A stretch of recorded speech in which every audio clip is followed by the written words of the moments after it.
Thank you for coming. So I always like to start off when I speak on a very intimate note. This way you don't know me and I don't know you, but you get to know something a little bit about me. And usually that intimate note is my kids, because that's always a good way to start. And kids, and particularly my children, are really, really good at coming up with a lot of excuses for their behaviors. I have a 2.5-year-old. Her name is Ariella. And her excuse for almost everything is, it's not dangerous, which is usually when she's in the oven. Telling me it's not dangerous. And just recently I caught her sitting on the floor. She had a bag of candy and she was fisting candy. Now I only let my kids have candy on Shabbos. It's their special Shabbos treat. And I said to her, I said, Ariella, why are you eating candy? She looked at me and she said, because it was open. Which was a very, childlike but hard to argue with argument that she made. And what I'd like to talk about today is, although that's a child's excuse for behavior, we're going to see that one of our biggest enemies uses the same exact argument for fighting with us. This week's parsha is Parsha Toldot. I just find my face, I can't see it. Hi. Sorry.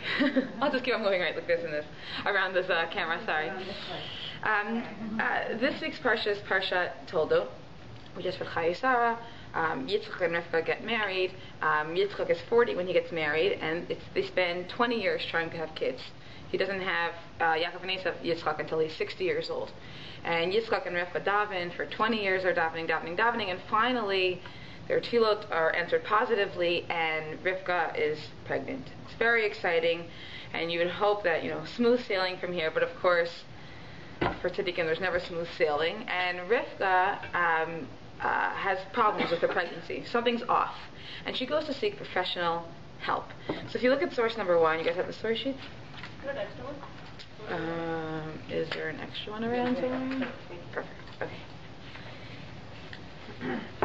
So she goes to Hashem, or a man of Hashem, and the man says like this: Vayomer Hashem la, shnei goyim bevitnech. You've got 2 nations in your stomach, which is creepy. And these 2 nations, which was really 2 boys, are going to develop into 2 nations. And basically what's going to happen is they're both going to be very strong nations, but the younger one is going to dominate the older one, what every older brother wants to hear. I'm an older sister. I'm the shortest one, so I can appreciate this. So the younger one's going to dominate the older one, and that is exactly what happens, right? Esav is born first. Esav is the older child, and he's entitled to everything an older child gets. He's entitled to double portion, he's entitled to more brachot, he's entitled to more land, whatever, except that he's hungry one day, and he really, really, really wants this soup that Yaakov is making, right? If you look at source 1, Pasuk Chavtet, which is verse 29, Vayezed Yaakov Nazid, Yaakov makes a stew, Vayavo Esav ben Asadev hu ayef, and Esav comes home and he is hungry. He's a hungry man. Vayomer Esav el Yaakov, and Esav says, hey, can you give me some of your soup? And Yaakov says, Mechor kayom et brachora tchali. I'll give you soup, you just let me be the firstborn. And Esav's like, soup, firstborn, right? I'm going to take the soup. So he goes to the soup and he sells his firstborn, right? Something he very, very rapidly forgets, because when Yitzchak says, hey, I want to bless you, Esav, as my firstborn, Esav says, okay. And he goes out to get a meal together for his father. And of course, we know Yaakov dresses up as Esav and tricks his father and gets the brachot. And when Esav comes home to his dad, and Esav says, okay, Dad, I'm here for my brachot. And his dad's like, oh, I ran out. I'm so sorry, I don't have brachot anymore. And Esav cries. And the pasuk says Esav starts crying. He says, what, you have nothing left for me? And Yitzchak says, okay, I'll tell you what. And if you look at pasuk Mem, verse 40, it's in bold. V'al charbacha tichya. He says to Esav, you are going to live by your sword. You're going to be a man of war. But you're still going to have to serve your brother. Exactly what Rivka was told. She was pregnant, and she was told you're going to have these 2 kids, and the younger one is going to dominate the older one, and that's what Yitzchak tells Esav again later. You're going to serve your older brother, but, here's the catch, but when he goes down, when your brother goes down, you can throw off his yoke. He's not going to be in charge of you anymore. So I want to focus on this notion of a ki tarid, when he goes down. What does that mean? So I think the very simple level, it just means when Bnei Israel are doing something bad, right? When they're falling in some way. So Esav can dominate Yaakov. But I want to know exactly what does that mean to kitarid. What should we be looking to avoid if we don't want to have Esav on our backs? Now, I don't want to talk about Esav as much as I really want to talk about Amalek. Amalek is probably Esav's most significant offspring. The pasuk actually even calls him his most significant offspring. So let me give you a little bit of background on Amalek for a moment. Esav has a son. He gets married to a lot of wives. His son that we know about is Eliphaz. And Eliphaz, we see this in Parshat Vayishlach, Eliphaz marries a concubine, and her name is Timnah. That's her name. I think it's in source number 2. It says, V'timah haita pilegesh le'Eliphaz. This is Parshat Vayishlach. Timnah becomes this pilegesh, a concubine to Eliphaz ben Esav. V'teleh le'Eliphaz at Amalek. And Eliphaz and Timnah together have Amalek. Sounds like not such an exciting pasuk. But if you look at source number 3 and source number 4, which are both Midrashim, one's the Bereshit Rabbah, one's the Yalkut Shimoni, tells us the following story. There's a woman, Timnah. Timnah hears about Abraham. Abraham's this really, really cool guy. He starts his own movement called monotheism, which was radical at the time. And, he's very warm, he's engaging, he hosts people like being in his house. And she hears about him, and she hears about his family, and she becomes a real crazed fan. And I kind of like to think about or teach teenagers, and they get very excited about whomever the biggest celebrity or singer or movie star is. They're like, wow, my gosh, he's so beautiful, I want to marry him, right? Well, Timnah, for real, really wanted to marry into Abraham's family. So she comes to Yaakov, and if you look at source number 4 in the underline, but she came, Eitzel Yaakov, she comes to Yaakov, velo kibla, and she says, Yaakov, will you marry me? And Yaakov says, no way. Totally not interested. Yaakov absolutely rejects her. And then she decides, Helcha v'haita pilegesh le'Eliphaz. And she says, you know what, fine. If you don't want to marry me, Yaakov, I'll still rather be a concubine to Eliphaz, because Eliphaz is Esav's son. Esav is the son of Yitzchak. Yitzchak is the son of Abraham. So Eliphaz is a descendant of Abraham, so I'm still, in some way, shape, or form, connected to Abraham's family. But could you imagine, you're a woman who is really, really, really looking forward to marrying into Abraham's family, and you want to marry the best of Abraham's family, and you offer yourself up to Yaakov, and he says, absolutely not. I would imagine you have a lot of hard feelings for Yaakov and his family.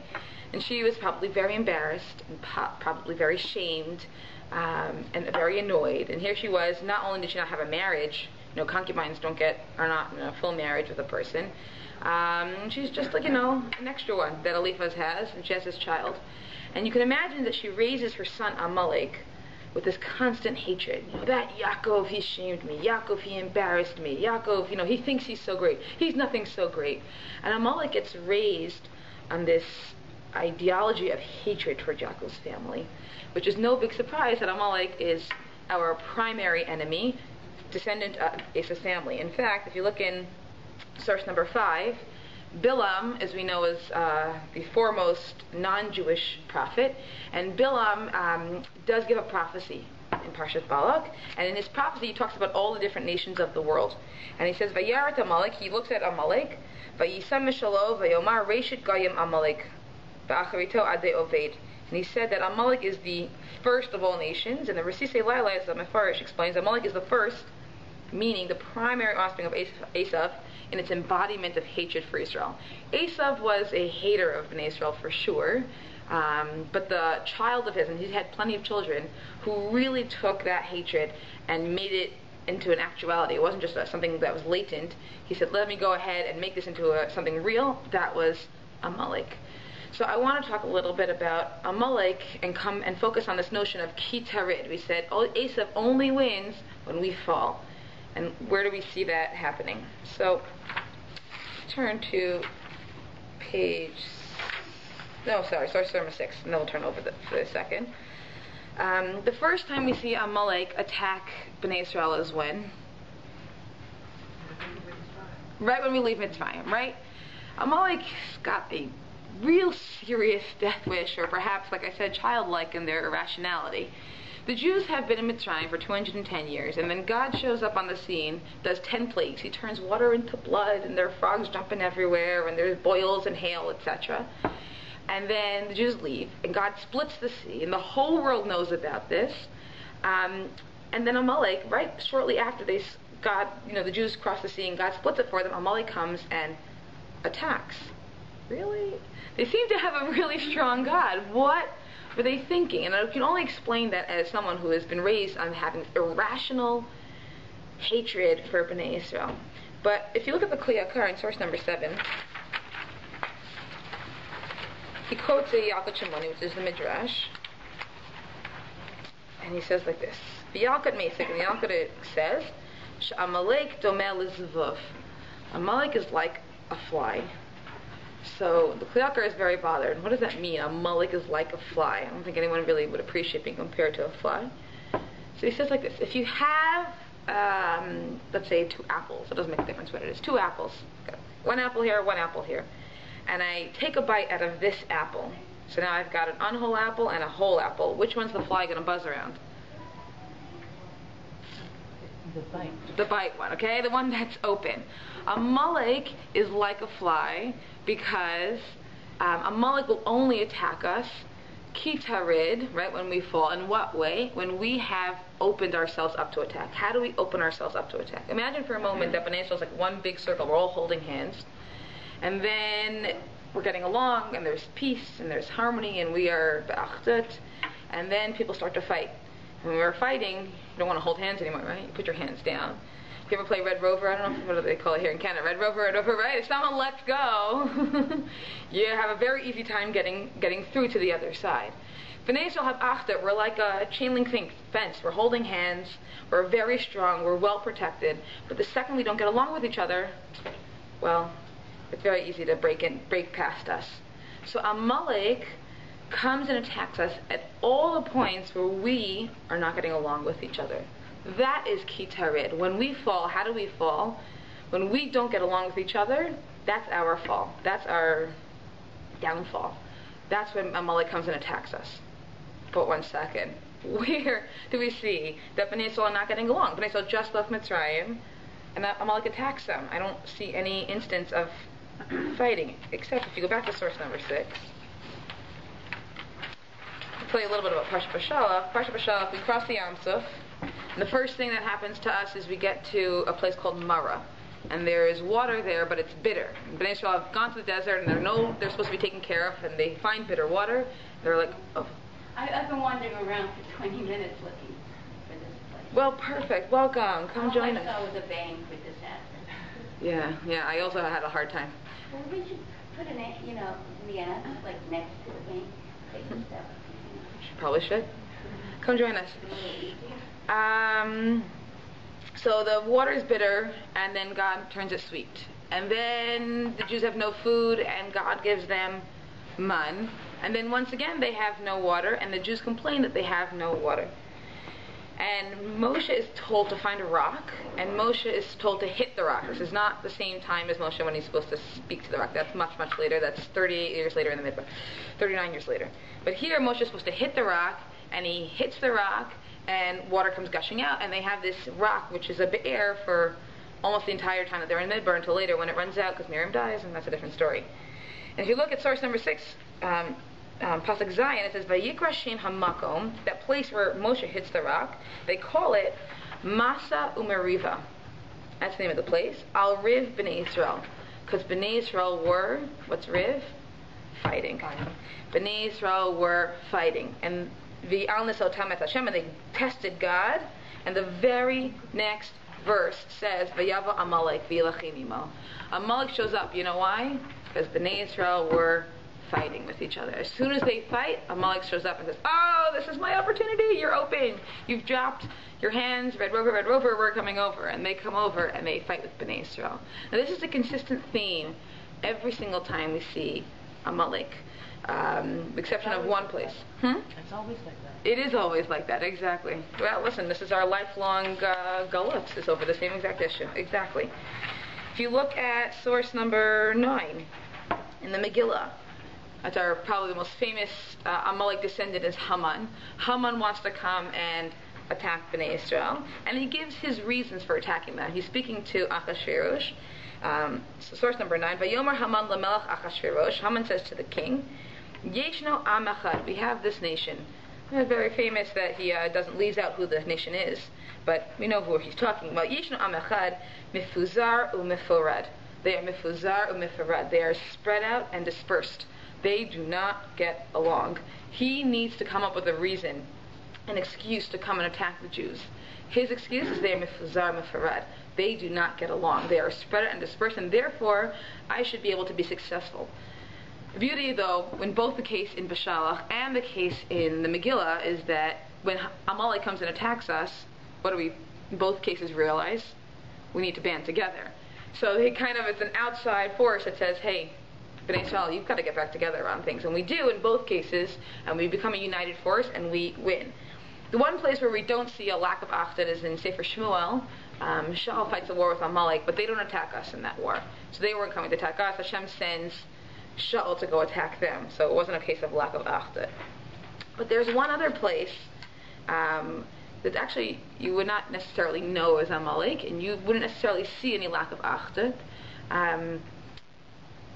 But both are present. So if you look at source number 11, in Parshat Chukat, a lot of things happen in Parshat Chukat, not just the red cow. A lot of stories there, including Miriam's death, including the no water, including Moshe talking to the rock. But here's a story that most people kind of glance over. Source number 11. Vayishma HaKanani Melech Arad Yoshev HaNegev Ki Ba Yisrael Derech HaAtarim. The king of Canaan hears that the Jews are headed in his direction. Vayilachim b'Yisrael, and this king of Canaan comes to fight with Yisrael. Vayish mimenu shavi, and they capture captives. They actually take someone captive. Vayidar Yisrael neder laHashem, and so the Jews make a promise. Vayomar, and they say, Im naton titena ta'am hazeh biyadi. God, give us this nation into our hands. V'hacharamti et areihem, and then everything that we win in this war we'll make into a cherem for God. We won't use it for ourselves, we'll give it to God. Vayishma Hashem b'kol Yisrael, Hashem listens to them. V'yitin et haknani, and He gives them this nation, and they win over the nation. So Rashi is a little bit bothered, because Bnei Israel, when they daven, they get attacked by the Kanani, and they daven, and they say, Hashem, please hand over this nation to us. Rashi's like, why don't they just say, hand over the Canaanim to us? That would make sense. Have a very specific tefillah for your very specific situation, which is you're being attacked by the Canaanim. So Rashi says like this, source number 12. Vayishma HaKanani, what do they hear? Shama Shemit Aharon. They heard that Aharon had died. V'nistalku ananei kavod, and there was no more clouds around Bnei Israel. The Jews in the Midbar had clouds that surrounded them that protected them, and the reason they had those clouds was in the merit of Aharon. And when Aharon died, the clouds left. So this king of Canaan decides, fine, let's come and attack them. The clouds are not there. And this Melech of Canaan, it says in the pasuk, was Yoshev HaNegev, living in the south. And Rashi says, Ze Amalek. Whoa. 1 second, I thought it was Canaan, and now Rashi says it's Amalek. So he proves it. He says, Shena Amar Amalek Yoshev Eretz HaNegev. The Canaanim didn't live in the Eretz HaNegev. Amalek lived in Eretz HaNegev. So why does the pasuk tell us that the Canaanim came and attacked? So he tells a story. Rashi tells, V'shina et Lishono L'daber b'lashon Canaan. Amalek wants to come and attack Bnei Israel. They realize that they're vulnerable. They realize there are no clouds, and they want to come and attack. But they want to be sneaky. Amalek and Esav in general are sneaky people. So what do? They start to speak like they're from Canaan. They change their language. They put on fake British accents. I don't know.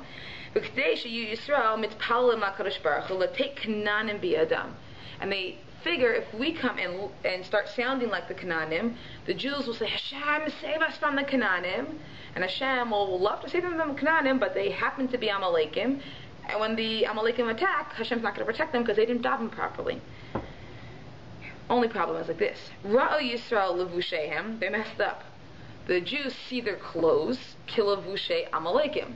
They're dressed like Amalekim, and they're speaking like the Canaanim. And the Jews are getting attacked, and they have this captive that's taken from them, and they have to daven because they want to be saved, and they have no idea who they're dealing with. They sound Canaani, but they look Amaleki. So when they daven, they say, Hashem, please save us from this nation. We have no idea who they are. And because they have no idea who they are, they say, please save us from these people. And of course, God responds and God saves them. But if I'm going with Klekar's theory of the Amalekim only attacking when we're lacking in Achdut, so where do we see any lack of Achdut? The story right beforehand is Aharon dies. Aharon dies, there are no clouds, Amalek comes and attacks. Where is the lack of Achdut? So if you look at source number 13, he says like this.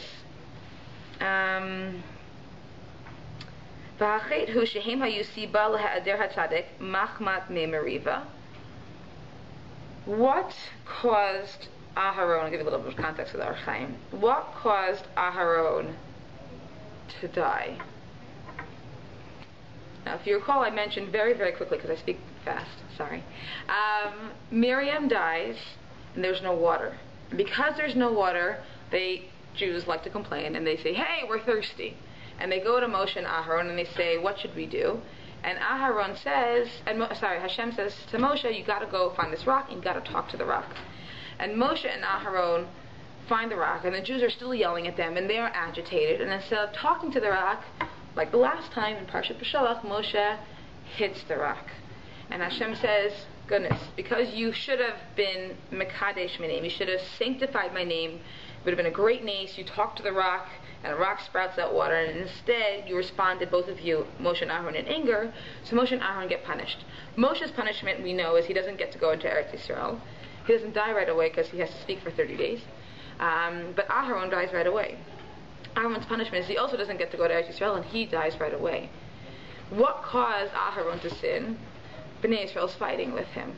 Now we know Aharon, and we know this from Pirkei Avot. I hope I have the Mishnah in Avot. Oh, source number 16, perfect. Okay, Hillel v'Shammai kiblu mehem. Hillel and Shammai say, Hillel says, Havemi talmidav shel Aharon. You should be like the Talmidim of Aharon. Ohev shalom v'rodev shalom. What was Aharon known for? Someone who always sought out peace. They tell you in SK or JK, this famous, midrash that, a couple would be fighting, and Aharon would go to the husband and say, oh, your wife is really, really sorry. And you go to the wife and say, your husband's really, really sorry. And then they come back and they say, I heard you were sorry. And then they make up. He was a real promoter of peace in Klal Yisrael. And we know that ultimately when Aharon dies, he's the only person that all of Klal Yisrael mourned for, the women and the men, in the pasuk anyways. I'm sure everyone mourned for everyone, but everyone felt this lack of peace in Bnei Israel when he died. And the cause for his death and the cause for this peaceful presence going was Bnei Israel's fight and their complaints over the water. Which means that the event that immediately precedes Amalek's attack, the Amalek saying, wow, they're open to attack, is the Jews enacting and are fighting, which ultimately takes away from them their peacekeeper. And when their peacekeeper is gone, again, they're lacking in Achdut, and Amalek says, perfect. Here is my opportunity, and Amalek comes and attacks them, and of course, thankfully we win. Now we know we have, there are 7 remembrances that we're supposed to have. 6. 6 Zechirot that we're supposed to remember, one of which is in source number 8. Zachor et asher aseh l'cha Amalek. Ladies, we have to hear this parsha every single year on Parshat Zachor. The most jam-packed shul weekend of the year because all the women have to show up. Zachor et asher aseh l'cha Amalek b'derech b'tzeitcha miMitzrayim. Remember what Amalek did to you when you left Mitzrayim. Asher karcha b'derech, they happened upon you on your way. V'yizanev b'cha kol nechashalim acharecha. V'ata ayef v'yagev v'lo yirei Elokim, and they attacked you and you were tired and you weren't hearing God. V'hanaya b'aniach Hashem elokach l'cha mikol eivecha misaviv. When Hashem gives you rest from all of your enemies. But when you're in Eretz Yisrael and you have no more enemies to fight, you have a mitzvah to erase the memory of Amalek. Now there are a lot of these 6 remembrances that we're supposed to remember that make sense. Like, remember that Hashem gave us the Torah. That makes sense. It's kind of, essential to our faith and religion. Got to remember that God gave us the Torah. But it sounds a little bit odd, and a lot of people struggle with the fact that we have to remember to kill a nation called Amalek. And a lot of people explain the killing out of Amalek a little bit more metaphorically than physically, and although we definitely had to kill Amalek, and that's why Shaul was sent after them to kill them, But I think that there's also a spiritual significance here as well. And that is as follows. There were these, from the very get-go, we had these two nations, Esav and Yaakov. And they were in Rivka's belly already giving a lot of trouble. And for forever, we've been having trouble with Esav's primary offspring, which is Amalek. Until this day, we are still in Galut because of the exact sin which gives them their power, which is Sinat Chinam. And perhaps the notion of remembering to wipe out Amalek is not about going after and killing men, women, children, babies, and cows. But perhaps the notion of wiping out the memory of Amalek is to wipe out their ability to hurt us. And the only way we do that is by recognizing our need to love each other and respect each other and care for each other. Because the more we hold hands and create that chain link fence, the less ability they have to come on in. And so perhaps one of the, again there are many, one of the ways to remember Amalek is to remember to not speak Lashon Hara, to love each other and to constantly be be'achdut. Does anyone have any questions? Fantastic. Thank you so much. Mrs. Yael Gelernter. She is a YU and Azrieli graduate who's been teaching Tanakh for a number of years. Last year she moved to Toronto from New York, where she is now a vice principal at Ulpanat Orot. She directs admissions, programming, religious guidance, and also teaches Chumash and Navi to grades 9 through 11.